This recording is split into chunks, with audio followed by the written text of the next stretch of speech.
Alhamdulillahirabbil alamin wassalatu wassalamu ala asrofil anbiya'i wal mursalin wa ala alihi washabihi ajmain. Yang kami hormati Kepala Sekolah SD 17 Pasar Bacang, yang kami hormati rekan-rekan guru SD 17 Pasar Bacang. Pertama dan terutama sekali, marilah kita mengucapkan puji dan syukur atas kehadiran Allah Subhanahu wa Ta'ala yang telah memberikan rahmat dan karunia-Nya kepada kita bersama, sehingga kita dapat hadir di ruang ini dalam rangka berbagi ilmu dari calon guru penggerak yang nanti akan disampaikan oleh teman kita Whitney Fatma Aprilia. Selanjutnya selawat dan salam marilah kita peruntukkan buat junjungan kita, yakninya Nabi besar Muhammad sallallahu alaihi wasallam, dengan berlafalkan Allahumma shalli ala Muhammad wa ala ali Muhammad. Bapak Ibu guru-guru hebat di SD 17 Pasar Bacang, yang mana pada hari ini kita dari CGP 7 akan berbagi ilmu mengenai budaya positif atau pembahasan ilmu dari yang didapat oleh CGP calon guru penggerak angkatan 7, dan itu diimbaskan kepada teman-teman rekan-rekan di SDN 17 Pasar Bacang. Dengan tidak memanjangkan kalimat, selanjutnya kata sambutan dari Ibu Kepala Sekolah SDN 17 Pasar Bacang. Kepada Ibu kami persilakan.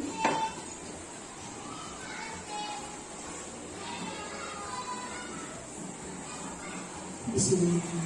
Assalamualaikum warahmatullahi wabarakatuh. Yang sama-sama kami hormati majelis guru beserta tenaga kependidikan SD 17 Pasar Bacang, Kecamatan Keranji. Pertama dan utama sekali, mari sama-sama mengucapkan puji syukur kehadirat Allah Subhanahu wa Ta'ala, yang mana pada siang hari ini Allah masih limpahkan nikmat rahmat kesehatannya kepada kita bersama, sehingga kita masih dapat melaksanakan kegiatan rutin kita dalam rangka mencerdaskan kehidupan bangsa dan untuk memajukan pendidikan khususnya di SD 17 Pasar Bacang ini. Selanjutnya salawat beriring salam, mari sama-sama kita haturkan kehadiran Allah Subhanahu wa Ta'ala dengan untayan kata Allahumma shalli ala Muhammad wa ala ali Muhammad. Bapak Ibu yang berbahagia, pada kesempatan ini di mana kita hari ini berkumpul dalam rangka acara berbaginya calon guru penggerak yang ada di sekolah kita. Yang sekolah ini memiliki 3 orang guru calon guru penggerak, yakni ada Ibu Whitney Fatma Aprilia, Bapak Mas Rizal, dan Ibu Rosneti. Salah satu dari kegiatan calon guru penggerak ini ada kegiatan aksi nyata berbagi.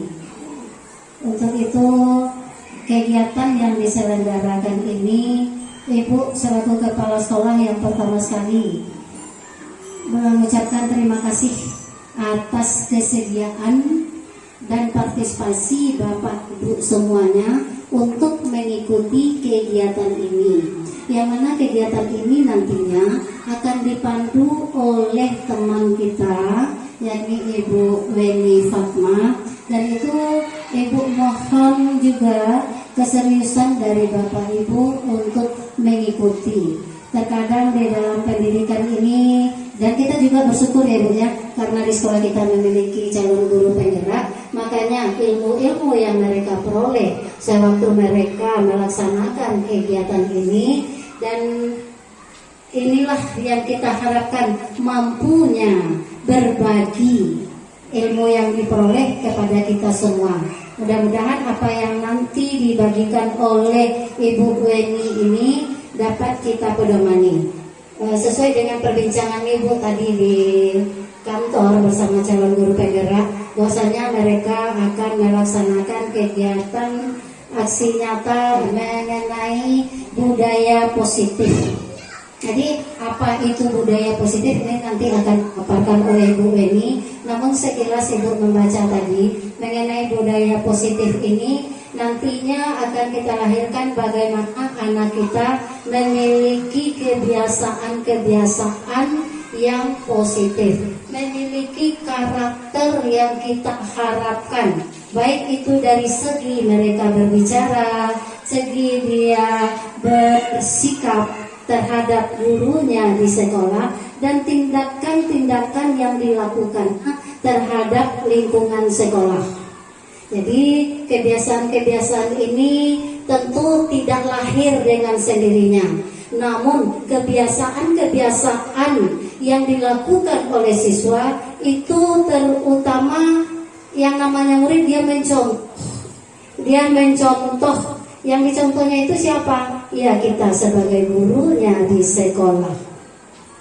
Untuk itu kebiasaan yang positif itu dari anak lahir dari ibu-ibu guru atau bapak-bapak guru yang juga sudah melaksanakan kegiatan positif di sekolah. Kegiatan berbagi dari calon guru penggerak mengenai budaya positif ini nanti akan dipaparkan juga secara langsung oleh calon guru penggerak kita. Yang pertama ada Ibu Weni Fatma, dan juga nanti ada Bapak Mas Rizal, dan yang ketiga itu ada Bu Net. Jadi dari mereka bertiga inilah nantinya kita akan mendapatkan ilmu apa betul itu budaya positif. Dan ini Ibu harapkan kepada Bapak Ibu semuanya untuk dapat mengikuti dengan baik apa yang nanti akan disampaikan oleh calon guru penggerak kita. Mudah-mudahan dengan berbagi ini dapat menambah ilmu kita pula, dan SD kita semakin lebih baik, semakin lebih maju juga untuk kedepannya. Cuma itu yang dapat Ibu sampaikan pada siang hari ini. Tak lebih dan tak kurang, Ibu mohon maaf jikalau ada dalam penyampaian Ibu kurang pada tempatnya. Terima kasih atas kebersamaan kita, terima kasih atas kerjasama kita semuanya, terima kasih atas partisipasi Bapak Ibu semuanya. Mudah-mudahan kita doakan juga calon guru penggerak kita yang bertiga ini sukses hendaknya ke depan, dan juga sukses juga bagi SD 17 Pasar Ambacang. Demikian Ibu ucapkan, wabillahi taufiq wal hidayah. Assalamualaikum warahmatullahi wabarakatuh.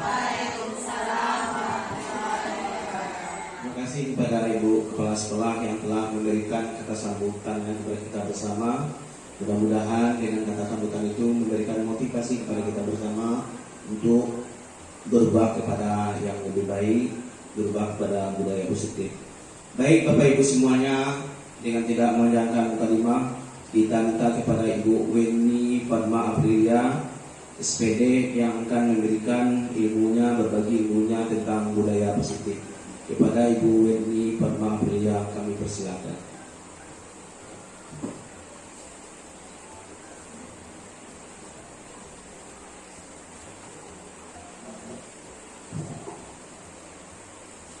Baiklah, terima kasih kepada Bapak Mas Rizal yang telah memberikan waktunya kepada saya untuk berbagi ilmu dalam aksi nyata modul 1.4 dalam penerapan budaya positif. Assalamualaikum warahmatullahi wabarakatuh. Waalaikumsalam warahmatullahi wabarakatuh. Terima kasih kepada Bapak Ibu guru hebat SD 17 Pasar Ambacang yang telah ikut berpartisipasi dalam kegiatan aksi nyata kami, yaitu penerapan budaya positif yang telah kami pelajari di modul 1 ini. Terima kasih. Ini merupakan sebuah tugas dari guru penggerak dalam modul 1.4, yaitu modul terakhir dari modul 1-nya, aksi nyata kita penerapan budaya positif.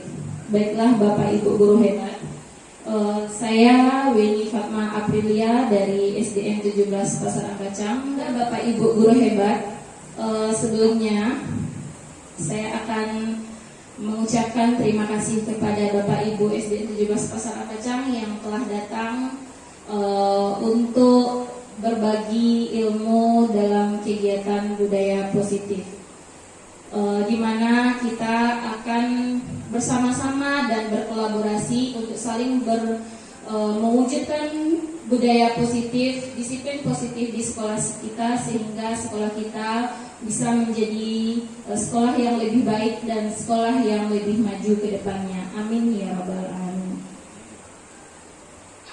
Baiklah Bapak Ibu, sekarang dari pembelajaran modul 1.4 ini saya akan mencoba membahas di sini ya Bapak Ibu. Saya bukan bersifat untuk menggurui, tapi di sini saya akan berbagi pengalaman. Mana tahu nantinya dari SD 17 Pasar Ambacang akan ada lagi CGP selanjutnya yang akan membuat sekolah kita semakin bagus ke depannya. Yang di sini mengenai pembelajaran dari budaya positif, yaitu konsep utamanya mengenai budaya positif itu yang pertama, perubahan paradigma baru, yang kedua, disiplin positif, yang ketiga, kebutuhan dasar, yang keempat, motivasi perilaku manusia, yang kelima, posisi kontrol restitusi, yang keenam, keyakinan kelas, dan yang terakhir yaitu segitiga restitusi. Nah, dari konsep utama ini kita akan membahas satu persatunya. Bapak Ibu akan lebih paham mengenai budaya positif yang akan saya sampaikan.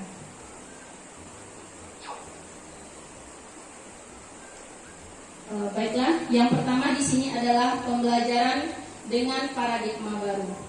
Nah, pembelajaran paradigma baru ini dirancang berdasarkan prinsip pembelajaran terdiferensiasi, sehingga siswa belajar sesuai dengan kebutuhan dari tahap perkembangannya untuk mewujudkan profil pelajar Pancasila.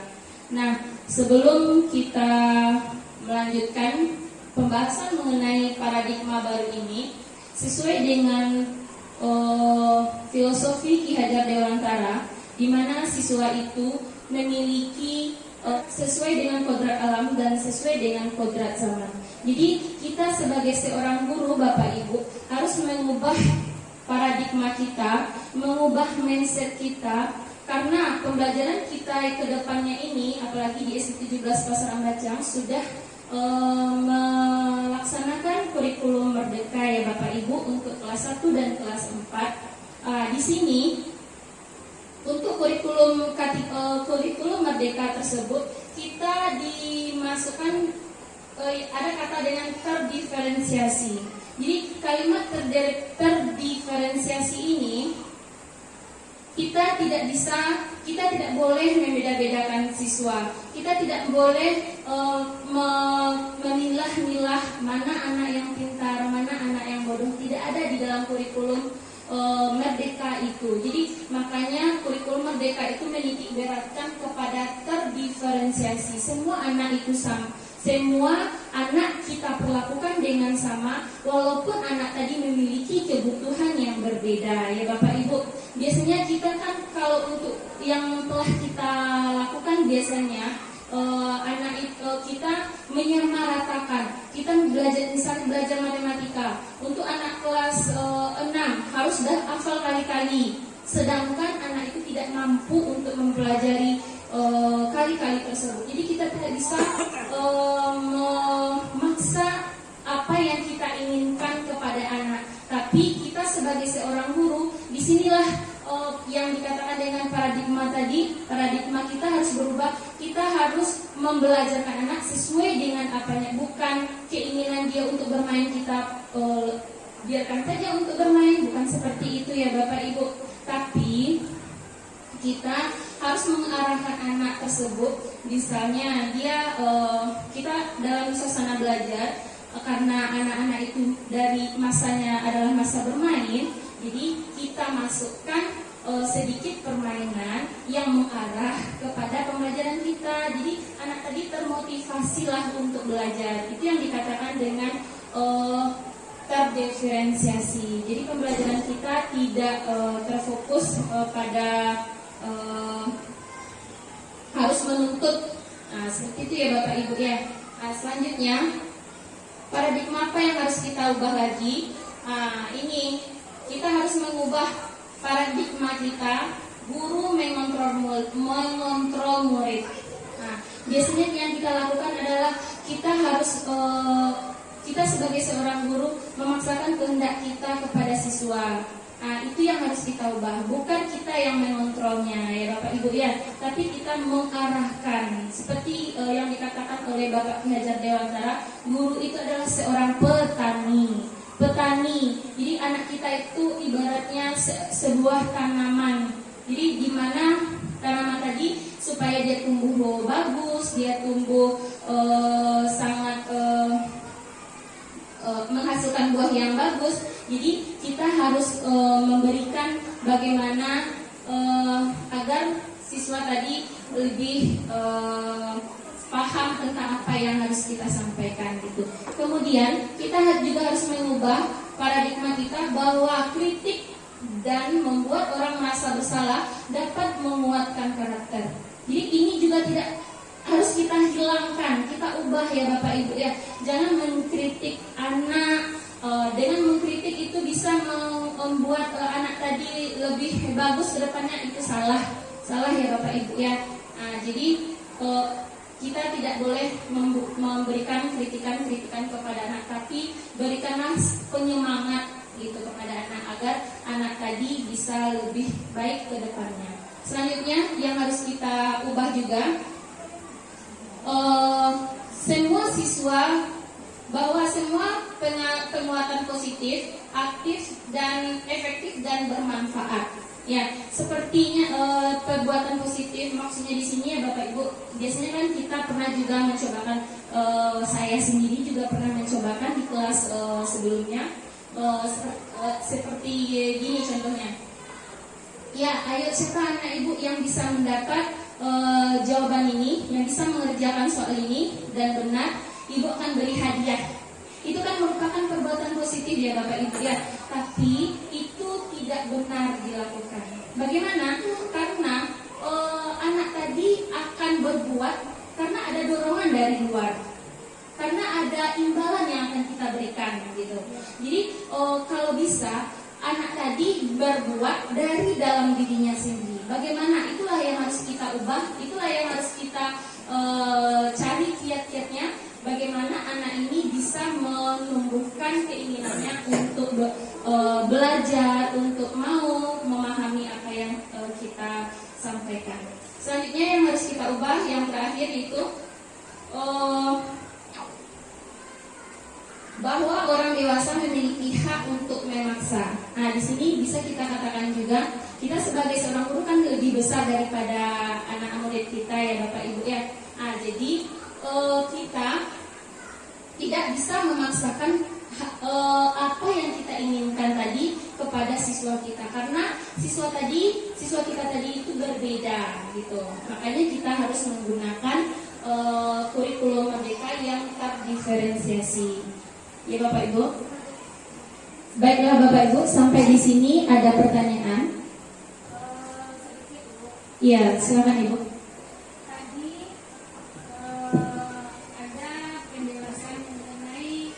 Memberikan rangsangan kepada anak dengan ada mengasih ini mengasih hadiah kalau anak yang dapat. Jadi bagaimana untuk menghindari ini, atau bagaimana yang bagusnya kita memberikan agar anak itu memberikan rangsangan agar anak itu termotivasi terhadap soal atau apa pertanyaan yang kita berikan kepada mereka. Jadi itulah yang ya, terima kasih kepada Ibu Ref yang telah bertanya mengenai penguatan positif tadi, ya penguatan positif mengenai pemberian hadiah kepada siswa, di mana siswa yang bisa menyelesaikan soal diberikan hadiah, kan seperti itu ya Bu ya.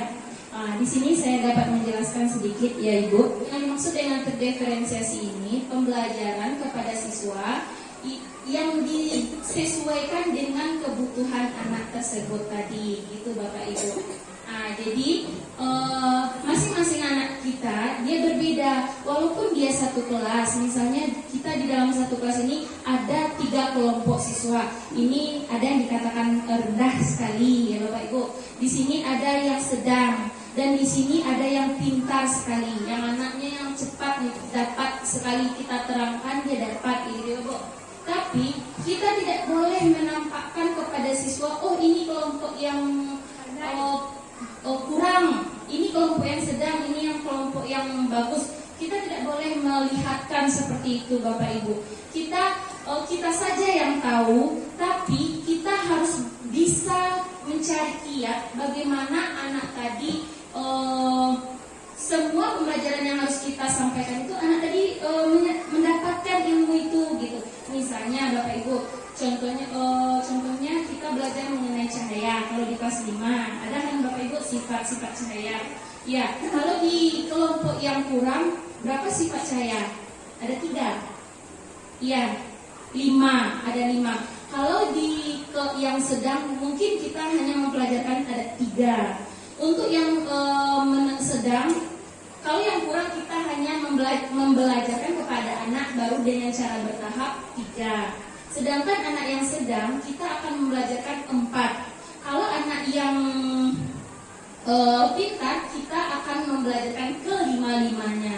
Tapi bagaimana kiat kita supaya anak tadi harus menguasai ke-5-nya? Mungkin bisa jadi kita memberikan dia tugas ya Bapak Ibu di rumah.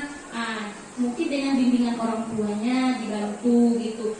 Dan anak yang sedang seperti itu juga, nambah 1 lagi tugasnya. Sedangkan yang anak yang pintar tadi dia pengayaan semuanya. Jadi kita memperlakukan anak tersebut tidak beda, tapi dengan cara kiat kita lah kita agar anak tadi bisa dapat membelajarkan anak tadi untuk tujuan pembelajaran kita tercapai gitu.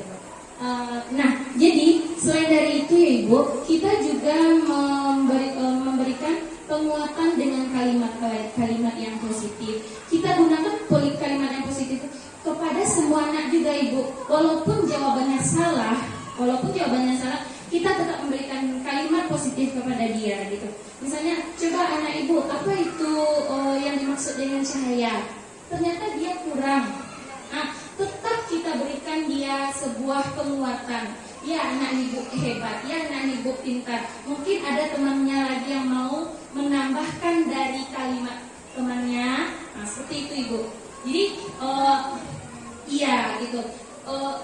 Kita bukan memberikan sebuah penghargaan berupa hadiah atau berupa hadiah Rana, bukan berupa itu yang kita berikan, tapi berupa kata-kata yang akan menyemangati anak tadi gitu. Kalau terbiasa kita memberikan hadiah kepada siswa tersebut, itu merupakan bekal cikal bakal kepada anak didik kita untuk bisa korupsi atau yang bisa dikatakan gratifikasi gitu Bapak Ibu. Gimana Bapak Ibu? Ada lagi yang mau bertanya Bapak Ibu? Baik, kita lanjut. Nah, di sini yang kedua kita belajar mengenai disiplin positif. Menurut Bapak Ibu apa itu yang dikatakan dengan disiplin? Kalau menurut saya, disiplin itu adalah mematuhi setiap peraturan yang telah ditetapkan atau ditanggungjawabkan kepada seseorang. Ya, terima kasih. Berikan tepuk aplaus. Terima kasih Bapak Ibu yang telah memberikan motivasi dan yang telah memberikan apresiasinya. Ya, benar sekali. Disiplin itu adalah sebuah peraturan yang harus kita jalani, yang harus kita laksanakan. Nah, namun dalam budaya kita, makna kata disiplin dimaknai sebagai suatu yang dilakukan seseorang pada orang lain untuk mendapatkan kepatuhan kita. Kita cenderung menghubungkan kata disiplin dengan ketidaknyamanan. Jadi disiplin biasanya kalau kita melaksanakan disiplin tersebut itu akan membuat merasa beban pada diri kita. Seperti sekolah, kita harus datang jam 7. Kalau tidak, karena mungkin kepala sekolahnya marah atau bagaimana, itu kan sebenarnya peraturan yang harus kita laksanakan. Jadi kata-kata disiplin itu akan membuat beban kepada diri kita sendiri. Selanjutnya, sebagai pendidik, tujuan kita adalah menciptakan disiplin di sini. Tujuan kita adalah menciptakan anak-anak yang memiliki disiplin diri, sehingga mereka bisa berperilaku dengan mengacu pada nilai-nilai kebajikan universal dan memiliki motivasi intrinsik bukan ekstrinsik. Jadi tujuan kita untuk membiasakan atau menciptakan disiplin positif di sini untuk menumbuhkan perilaku positif kepada anak didik kita yang berasal dari dalam diri kita, berasal dari dalam diri anak didik kita, bukan berasal dari luar. Atau itu yang dikatakan dengan anak harus mematuhi peraturan di sekolah misalnya, yang bersifatnya memaksa siswa tersebut. Tapi di sini akan kita ubah menjadi ke hal yang lebih positif, di mana anak ini melaksanakan disiplin tersebut berasal dari dalam diri anak tersebut. Selanjutnya, disiplin positif merupakan salah satu cara penerapan disiplin yang bertujuan untuk menumbuhkan kesadaran serta memberdayakan anak untuk melakukan sesuatu tanpa sogokan, ancaman maupun hukuman. Jadi di sini kita juga harus merubah paradigma kita akan mengubah yang biasanya anak tadi disiplin itu merasa takut. Jadi kita harus mengubah pemahaman siswa tersebut dalam melaksanakan kedisiplinan, bukan dia merasa tidak nyaman, tapi buatlah anak tadi senyaman mungkin dalam melaksanakan kedisiplinan tersebut. Baik, yang ketiga mengenai kebutuhan dasar manusia. Nah, di sini kebutuhan dasar manusia di sini ada 5. Yang pertama, kebutuhan bertahan hidup. Di sini kebutuhan bertahan hidup merupakan kebutuhan fisiologi, kebutuhan yang bersifat fisik, seperti makan, minum, rumah, memiliki rumah, kebutuhan kesehatan badan kita. Itu yang dikatakan dengan kebutuhan bertahan hidup.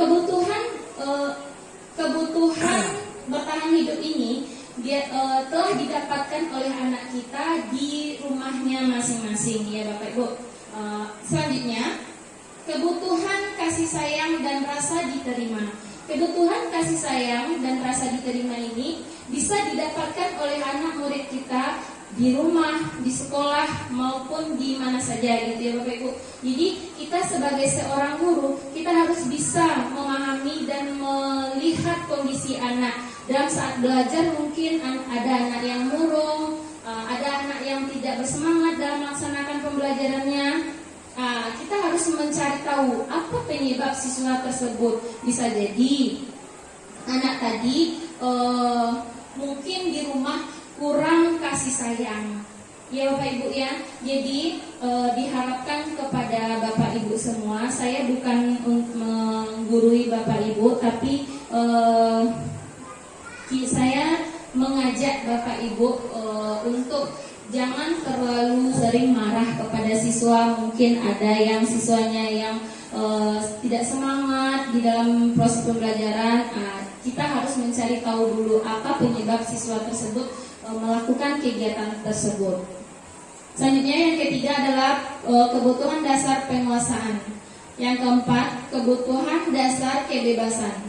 Nah, di sini kebutuhan dasar kebebasan di sini kita boleh memberikan kebebasan kepada siswa, tapi kita harus menyesuaikan dengan apa yang kita harapkan dan apa yang dibutuhkan oleh siswa tersebut. Sepertinya dalam proses pembelajaran kita bisa memberikan kebebasan kepada anak bagaimana dia cara untuk belajar, mungkin bagaimana kiat-kiat anak tadi untuk bisa lebih paham. Bisa jadi anak tersebut yang lebih pahamnya mungkin bertanya kepada temannya. Mungkin dari kita menerangkan anak tadi kurang paham, dia merasa masih kurang dan minta bantu untuk kepada temannya untuk menjelaskan di mana dia lebih mengerti lagi gitu. Selanjutnya kebutuhan dasar manusia yang terakhir itu kesenangan. Jadi kita sebagai seorang guru juga tidak boleh mematahkan semangat anak murid kita. Kita tidak boleh terlalu kaku kepada siswa kita.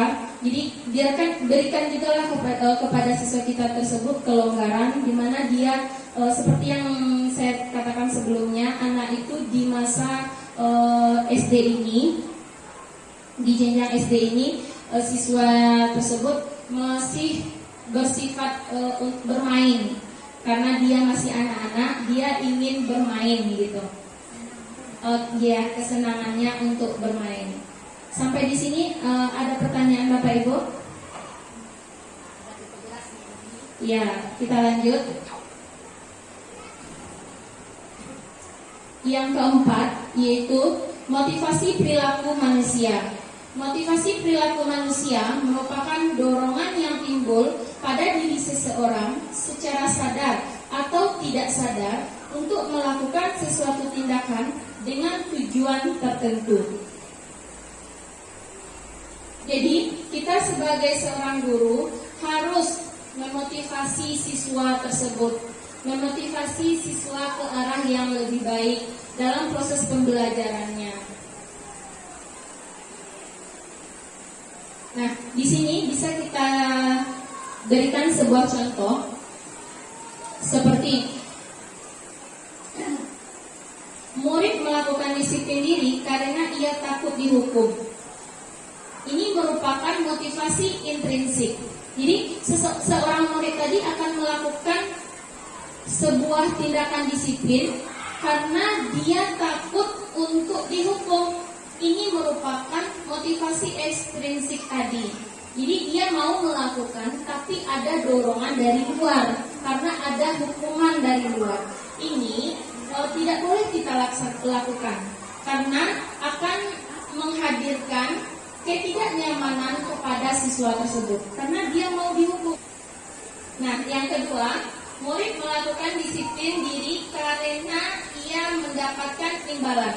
Nah, seperti yang saya katakan tadi juga, penguatan positif tadi, tidak semua imbalan yang akan baik dampaknya kepada siswa kita. Ini juga termasuk motivasi yang ekstrinsik. Ya Bapak Ibu, ini merupakan motivasi intrinsik. Jadi siswa tersebut akan mendapatkan imbalan atau penghargaan dari orang lain. Dia akan melakukan kegiatan itu apabila dia diberi imbalan, apabila dia dikasih sesuatu kepada anak tadi, baru dia mau melakukan. Biasanya kan kita seperti itu yang kita lakukan ya Bapak Ibu, tapi sebenarnya itu tidak bagus ya. Selanjutnya yang ketiga, contoh yang ketiga, murid melakukan disiplin diri karena sadar akan nilai kebajikan dirinya. Inilah yang harus kita tanamkan kepada anak murid kita untuk kedepannya Bapak Ibu. Yang anak akan sadar akan nilai kebajikan. Ini merupakan motivasi intrinsik yang akan ada pada diri anak tersebut. Sehingga anak akan lebih menghargai nilai-nilai kebajikan yang telah kita buat tadi. Ya, ada pertanyaan Ibu? Mengenai ini yang terakhir ini, anak diharapkan untuk menyadari upaya melakukan sesuatu itu tanpa dengan paksaan atau tanpa dengan adanya imbalan. Nah sekarang kalau sudah terjadi seperti itu selama ini, baik bagi kita terhadap anak maupun orang tua di rumah, disuruh anaknya oleh orang tuanya, begini anak kasih uang di rumah, nah, begitu kan, dia mengharapkan imbalan dengan ada disuruh oleh orang tua. Nah sekarang bagi kita, tugas kita sebagai guru, bagaimana caranya bagi kita untuk merubah hal tersebut agar menjadi salah satu itu menjadi kesadaran bagi mereka begitu. Jadi bagaimana caranya atau kiat kita yang dapat kita tanamkan terhadap anak didik kita supaya berubah dari hal yang tidak baik tadi menjadi yang seperti Ya, terima kasih Ibu. Baik, karena slide kita belum sampai ke situ ya Bapak Ibu. Ya, benar sekali.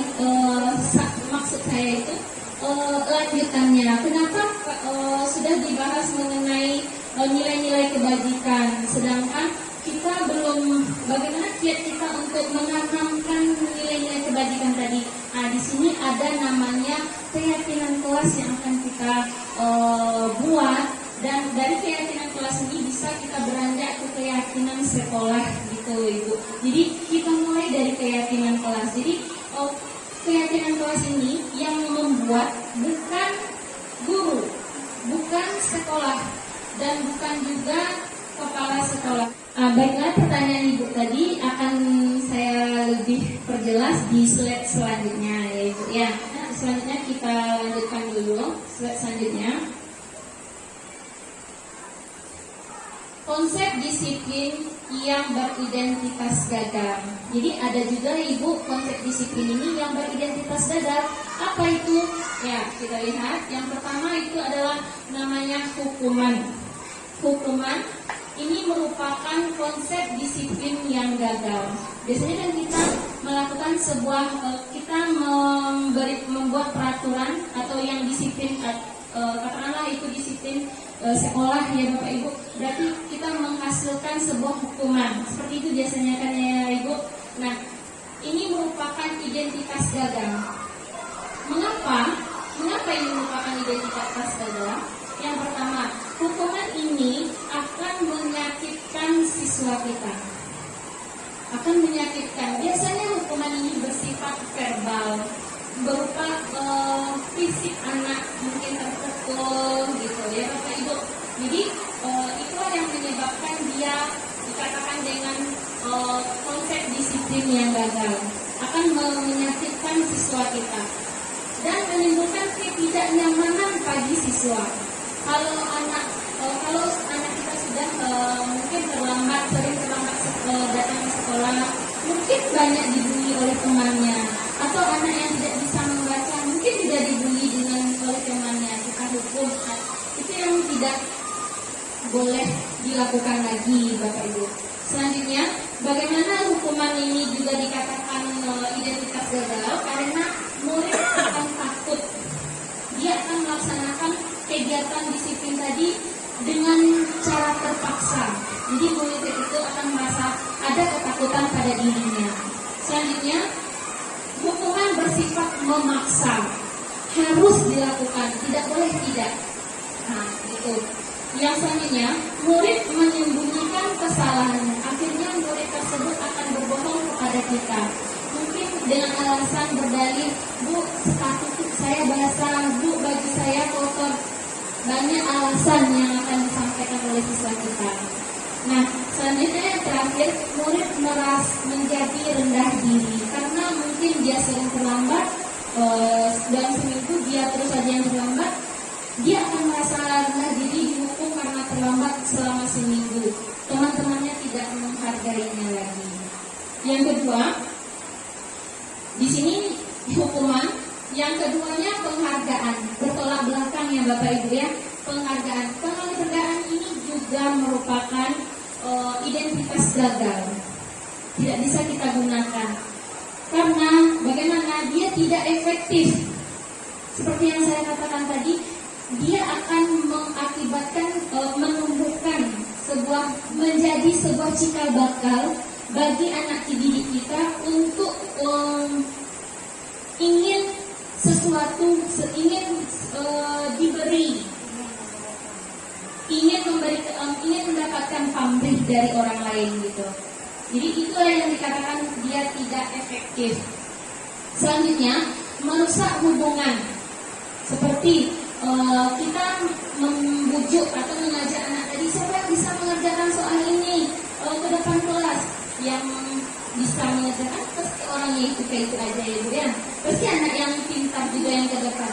Akhirnya apa pada pendapat oleh anak yang sedang atau anak yang kurang tadi, Allah besok dia lagi yang ke depan, nanti dia lagi juga dapat hadiah. Nah, jadi akan terjadi kecemburuan, sifat iri dari anak didik kita nantinya. Selanjutnya, yang ketiga, mematikan kreativitas anak. Mematikan kreativitas anak. Dia di sini seperti anak yang pintar tadi, kalau kita minta dia untuk ke depan, dia akan berusaha apabila dia mau diberi. Dan apabila dia tidak mau diberikan hadiah, motivasi dari sebuah penghargaan tadi, dia tidak akan mau berusaha. Itu yang dikatakan dengan mematikan karakter. Mematikan karakter ini bisa juga berdampak pada siswa yang kurang, bisa juga berdampak kepada siswa yang pintar tadi. Apa dampaknya bagi siswa yang pintar? Yang itu tadi. Dia akan mau bekerja apabila dikasih. Tidak mau bekerja kalau tidak dikasih. Gitu, Ibu. Yang keempat, menghukum dengan sistem ranking. Ini sebenarnya juga tidak bagus. Makanya di kurikulum di kurikulum 13 juga sudah dihapuskan, sampai ke kurikulum Merdeka juga dihapuskan, tidak ada yang namanya ranking karena lebih diperkuat lagi di kurikulum Merdeka karena anak didik kita semuanya bisa. Anak didik kita mungkin bisa kita lihat sifat anak didik kita dalam bahasa Indonesia atau dikatakan pembelajaran matematika. Anak didik ini tidak bisa, namun di bidang lain dia bisa. Seperti apa? Seni, atau seperti tahfiz atau karate. Biasanya anak-anak yang kurang dalam ilmu pengetahuannya, dia akan menunjuk pada keterampilan. Di situ kita harus menimbang. Itulah yang dikatakan dari tadi yang terdiferensiasi. Anak-anak kita itu berbeda. Kita akan memberikan sebuah penguatan dengan berbeda juga. Dan yang terakhir, merampas hak menghargai diri. Nah, jadi kita contohkan lagi kepada anak yang pintar tadi, karena dia terus yang ke depan, akhirnya dia tidak dihargai oleh temannya. Bahkan yang akan terjadi hanya pembulian kepada anak yang pintar tadi. Gitu. Selain dari konsep disiplin yang beridentitas gagal, pasti ada juga ya Bapak Ibu ya yang beridentitas sukses. Apa itu? Coba kita lihat. Nah, konsep disiplin dengan identitas sukses. Yang pertama adalah konsekuensi. Yang kedua adalah restitusi. Konsekuensi ini merupakan penguatan dengan jangka pendek. Yang kedua, perlu monitoring berkelanjutan. Selanjutnya, stimulus respon. Yang keempat, murid menghormati peraturan. Yang kelima, kehilangan waktu untuk merenungi kesalahan. Konsekuensi ini merupakan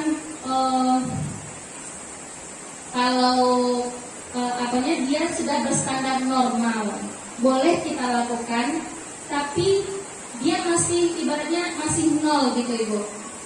Masih belum ada yang dihasilkan dari anak didik kita. Namun kepada restitusi ini dia sudah bersifat positif.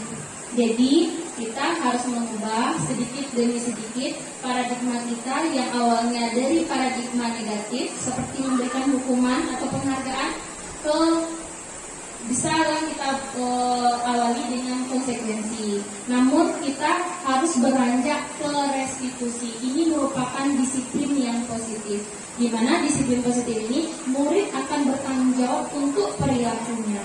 Di kesalahan yang diperbuat anak tadi, dia akan menemukan sendiri. Dengan apa? Dengan cara kita bertanya. Kita boleh contohnya, Bu, tadi saya marah-marah sama si Abu. Kenapa? Karena saya diejek-ejeknya. Kita boleh membenarkan sikap dia terlebih dahulu. Kalau dulu kan tidak boleh ya Bapak Ibu ya, nggak boleh. Tapi kalau dalam kegiatan restitusi ini, dalam konsep disiplin restitusi, kita boleh membenarkan terlebih dahulu. Kita benarkan sikap dia dulu. Jadi setelah kita benarkan, baru kita arahkan pertanyaan kita ke arah yang lebih bagus, sehingga anak tadi akan memunculkan kesalahan, menyadari kesalahan pada dirinya. Gitu Ibu. Yang kedua, fokus pada pencegahan masalah jangka panjang. Fokus pada pemecahan masalah jangka panjang. Jadi anak murid kita akan mendapatkan imbas yang akan lama teringat oleh anak tersebut. Selanjutnya, murid menghormati dirinya dan orang lain. Yang keempat, teori kontrol, dirinya memegang kontrol, karena dia yang berbuat, dia juga yang menemukan kesalahannya tadi. Jadi itu yang dikatakan kontrol pada diri anak tersebut. Yang terakhir, murid bersemangat memperbaiki kesalahannya. Jadi kita menemukan, kita bukan memberikan hukuman, tetapi anak sendiri yang menemukan kesalahan dan anak sendiri akan mengingat apa kesalahan tersebut yang harus diperbaikinya.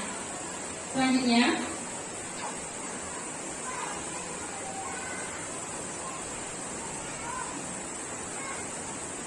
konsep disiplin restitusi. Konsep disiplin pendekatan restitusi. Nah, pengertian restitusi yaitu proses menciptakan kondisi bagi murid untuk memperbaiki kesalahan mereka sehingga mereka bisa kembali pada kelompok mereka dengan karakter yang lebih kuat. Jadi, setelah anak murid kita tadi melakukan kesalahan dan kita arahkan, dia akan merasakan kesalahan tadi tidak akan dia lakukan lagi. Gitu.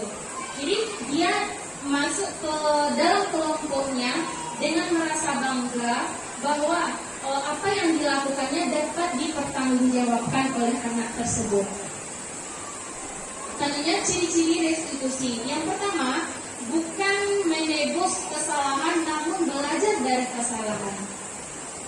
Nah, jadi seperti contohnya anak datang terlambat, kita tidak perlu memberikan hukuman. Kita hanya memberikan kiat apa sebaiknya.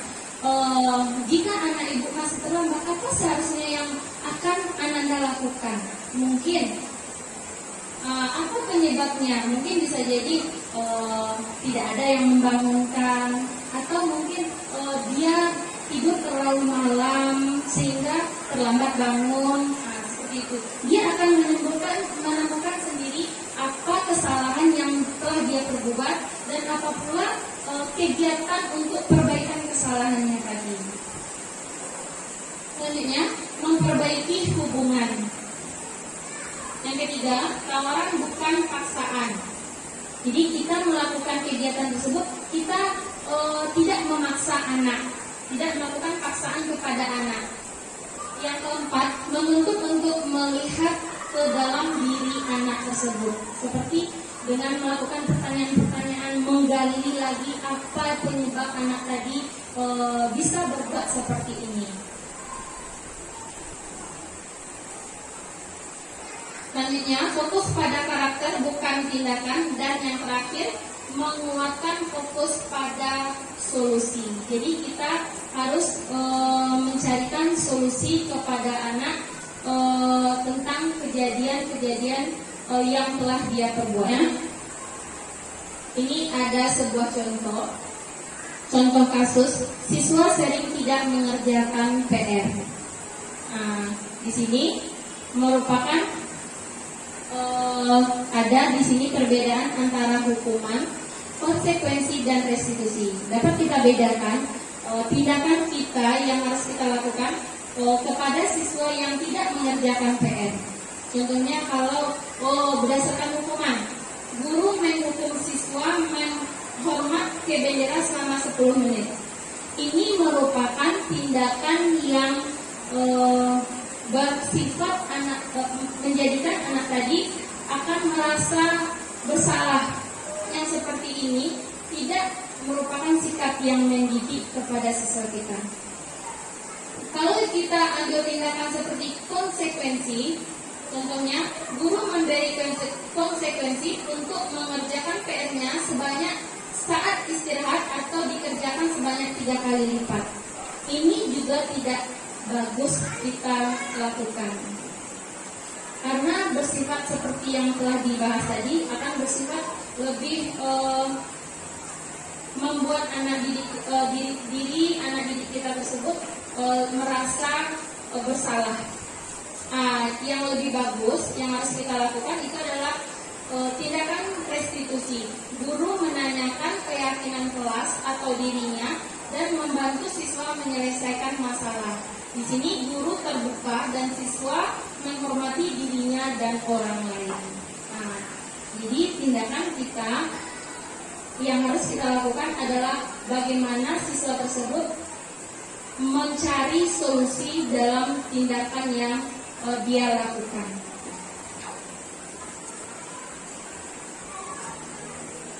Yang kelima, posisi kontrol restitusi. Kita sebagai guru memiliki 5 posisi kontrol, yaitu posisi kontrol sebagai penghukum, posisi kontrol sebagai pembuat rasa bersalah, posisi kontrol sebagai teman, posisi kontrol sebagai pemantau, dan posisi kontrol sebagai manajer. Dari kelima ini, yang lebih bagus kita gunakan, yang lebih bagus kita aplikasikan di sekolah kita di SD 17 Pasaran Bacang adalah posisi kontrol sebagai manajer. Di sini posisi kontrol sebagai manajer yang akan berdampak kepada kegiatan restitusi tadi. Gitu.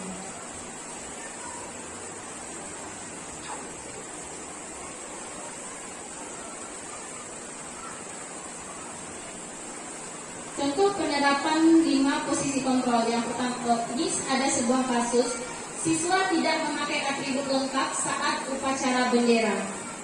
Kalau kita berada pada posisi kontrol penghukum, siswa akan kita buat dia harus mematuhi aturan sekolah, lalu berdiri di depan kelas. Ini merupakan posisi kontrol penghukum.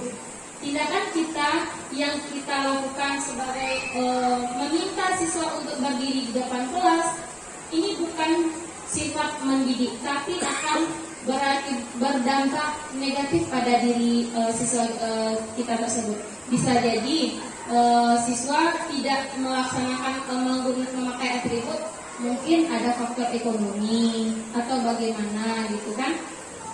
Jadi kita tidak bisa melakukan tindakan posisi sebagai penghukum. Selanjutnya, kalau kita pakai posisi pembuat berasa bersalah, berapa kali ibu guru harus memberitahu kamu? Bu guru kecewa sama kamu. Dengan kalimat yang seperti ini, siswa tadi masih menganggap dirinya sangat bersalah sekali. Selanjutnya, kalau posisi kontrol sebagai teman,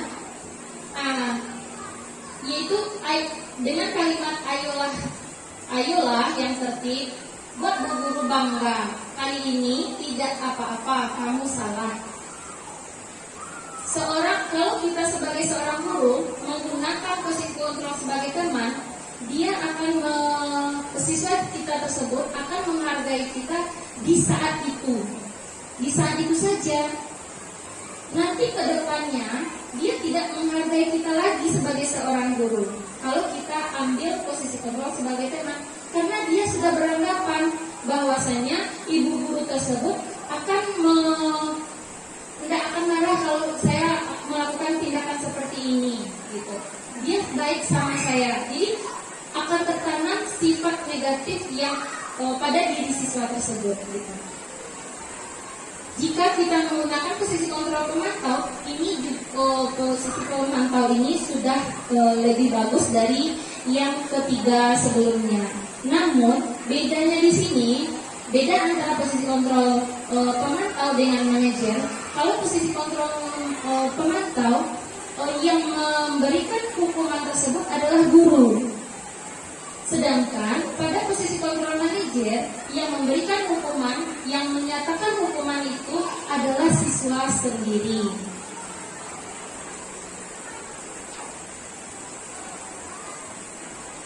Selanjutnya, keyakinan kelas. Nah, mengapa keyakinan kelas? Mengapa tidak peraturan? Nah, di sini kita harus selektif ya Bapak Ibu. Mengapa tidak peraturan kalimatnya? Mengapa harus keyakinan kelas? Nah, karena keyakinan kelas itu dibuat oleh siswa. Seperti yang ditanyakan oleh Ibu F tadi, keyakinan kelas itu anak sendiri yang membuat, bukan guru yang membuat peraturan tersebut. Selanjutnya, mengapa kita memiliki peraturan tentang penggunaan helm pada saat mengendarai kendaraan bermotor? Mengapa kita memiliki peraturan tentang penggunaan helm pada saat mengendarai kendaraan bermotor? Ini tujuannya untuk apa Bapak Ibu? Penggunaan helm saat mengendarai kendaraan bermotor itu merupakan keyakinan atau peraturan? Iya, tepat sekali. Ini merupakan peraturan ya Bapak Ibu. Sedangkan sebaiknya itu bukan sebuah peraturan, tetapi sebuah keyakinan yang harus kita yakini bahwasanya kita harus menggunakan helm saat mengendarai kendaraan bermotor. Selanjutnya, mengapa kita memiliki peraturan tentang menggunakan masker, mencuci tangan setiap saat? Di masa pandemi kita kan diminta untuk mencuci tangan dan menggunakan masker. Ini merupakan peraturan atau keyakinan Bapak Ibu? Iya, keyakinan. Iya, ini merupakan sebuah keyakinan karena dampaknya juga kepada orang lain ya Bapak Ibu. Karena bukan pada diri kita sendiri tapi juga kepada orang lain.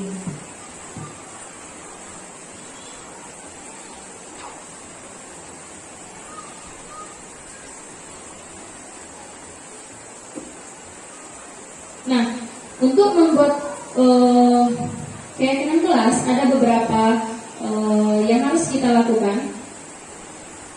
Guru bersama siswa membuat keyakinan kelas. Jadi keyakinan kelas ini bukan dari gurunya, tapi dari siswanya. Kita hanya mengarahkan untuk pembelajaran sekarang, untuk pembelajaran di tahun ini, apa keyakinan kelas yang harus kita lakukan? Apa keyakinan kelas yang harus kita buat? Nah, anak tersebut yang membuat sendiri keyakinan kelas agar tujuan pembelajaran kedepannya lebih baik lagi gitu. Selanjutnya kita juga bisa menampilkan foto, video saat membuat keyakinan kelas ini. Kita tampilkan foto-foto atau video saat melaksanakan pembuatan keyakinan kelas tersebut. Nah, dari sinilah keyakinan kelas ini. Setelah keyakinan kelas ini kita buat, barulah bisa kita mewujudkan kegiatan restitusi tadi, seperti yang ditanyakan oleh Ibu F tadi. Kegiatan restitusi bagaimana memunculkan sikap tindakan positif tersebut. Nah, dari kegiatan inilah yang kita awali, kita buat kesepakatan kelas. Jadi anak itu tahu dengan pasti apa akibat dari jika siswa tersebut melanggar atau tidak mematuhi aturan atau keyakinan kelas yang telah diperbuat. Jadi saya berharap kepada teman-teman wali kelas untuk dapat melaksanakan kegiatan dan mencobakan pembuatan keyakinan kelas di kelasnya masing-masing. Gimana Ibu, mau kan? Ya, terima kasih sekali kepada teman-teman. Baik, selanjutnya. Nah, ini keyakinan kelas. Keyakinan kelas ini bisa berupa disiplin waktu. Kita boleh memberikan arahan kepada siswa kita dalam kegiatan disiplin kegiatan keyakinan kelas tadi, kita arahkan. Nah, bisa jadi dalam keyakinan kelas kita buatkan disiplin waktu, jam berapa datang kita, jam berapa pulang gitu. Kita memberikan arahan, tapi yang membuat aturan tersebut adalah siswa. Ya, ini contoh-contoh keyakinan kelas yang bisa kita laksanakan. Belajar dengan antusias, semangat dan percaya diri, saling menjaga kebersihan dan keindahan kelas, saling menghormati sesama, saling membantu dan kerjasama, menghargai guru atau teman yang sedang berbicara, selalu menerapkan 5S, senyum, sapa, salam, sopan dan santun. Ini sudah kita terapkan juga di sekolah. Tapi yang alangkah lebih baiknya kita yang melakukan dengan anak dalam pembuatan keyakinan kelas tersebut. Selanjutnya, bagaimana pembentukan keyakinan kelas? Nah, pembentukan keyakinan kelas ini jika terbentuk akan lebih abstrak lagi dari peraturan. Keyakinan kelas ini lebih abstrak lagi dari peraturan dan berupa pernyataan universal. Jadi sifat-sifatnya itu bersifat universal gitu. Dibuat dalam bentuk positif sedikit saja agar mudah diingat. Jadi tidak terlalu panjang-panjang peraturannya. Yang penting anak ingat, anak tahu. Selanjutnya sesuai dengan kondisi kelas dan sekolah agar mudah diterapkan. Selanjutnya semua warga kelas atau sekolah dilibatkan saat membuatnya.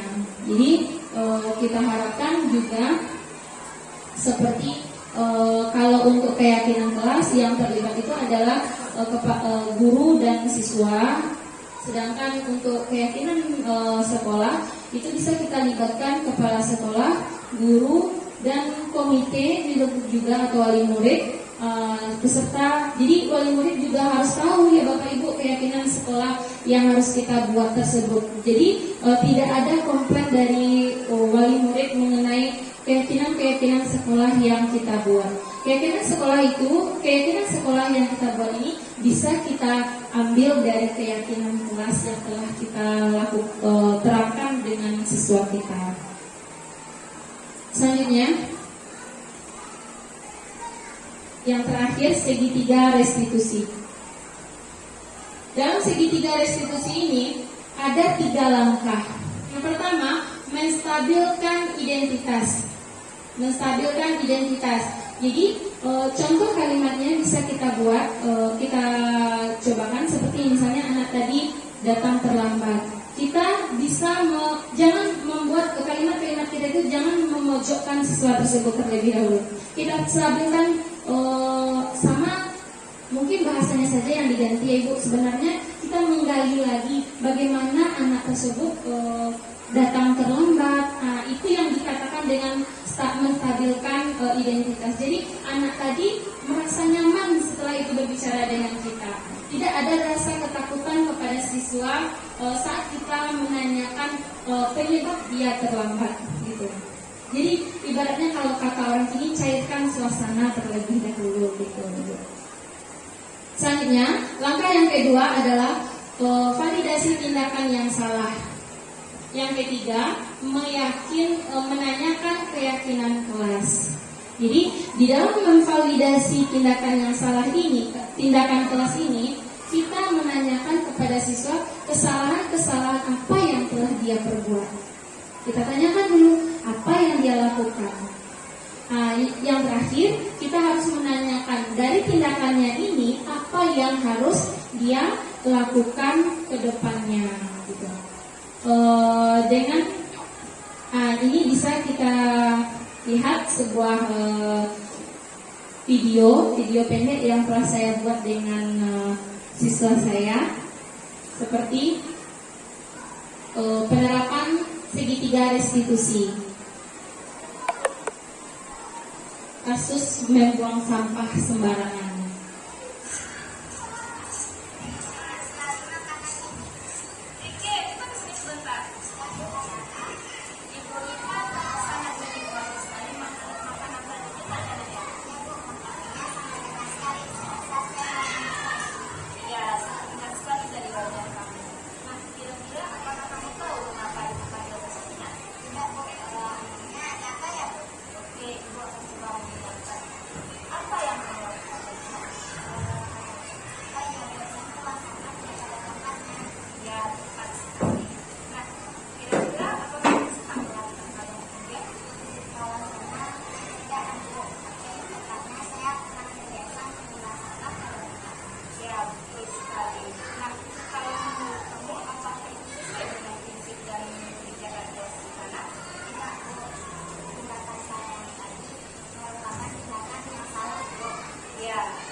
Ya, itu adalah sebuah contoh dari penerapan segitiga restitusi. Jadi dari video tadi, anak anak tersebut melakukan kesalahan dengan membuang sampah sembarangan. Jadi kita sebagai seorang guru tidak perlu memarahinya, tapi kiat kita adalah untuk menstabilkan identitas, mencari bagaimana dia apa yang dia lakukan dan bagaimana keyakinan kelas yang harus kita lakukan seharusnya, dan apa solusi bagi anak tersebut untuk tidak melakukan kesalahan-kesalahan yang sama di kedepannya. Bahkan dia di dalam kegiatan segitiga restitusi ini kita juga bisa menumbuhkan sikap atau sebuah keyakinan pada diri anak tadi, dan dapat juga mengajak teman-temannya untuk lebih baik ke depannya gitu. Dalam penerapan paradigma disiplin positif, hendaknya guru memiliki standar kepribadian profesional dan sosial yang baik, di mana guru mampu merefleksi pada posisi kontrol saat ini bagaimana perjalanan dirinya sebagai seorang among atau manajer yang menuntun murid menjadi insan yang lebih mandiri, merdeka, dan bertanggung jawab. Jadi semoga apa yang kita lakukan pada kegiatan hari ini dapat mengubah paradigma kita ke arah yang lebih baik dan mengajak siswa kita untuk ke hal-hal yang lebih positifnya. Demikian yang bisa saya sampaikan pada saat sekarang ini. Terima kasih, mohon maaf atas kesalahan, dan terima kasih atas perhatian yang telah Ibu berikan. Assalamualaikum warahmatullahi wabarakatuh. Baik, terima kasih. Aplaus untuk Bu Weni. Terima kasih kepada Bu Weni Aprilia yang telah memberikan ilmunya tentang budaya positif dari modul 1.4 dari program guru penggerak. Baik, demikianlah acara kita pada hari ini. Saya sebagai protokol mohon maaf jika ada kata yang tidak sesuai pada programnya. Wabillahi taufiq wal hidayah. Wassalamualaikum warahmatullahi wabarakatuh.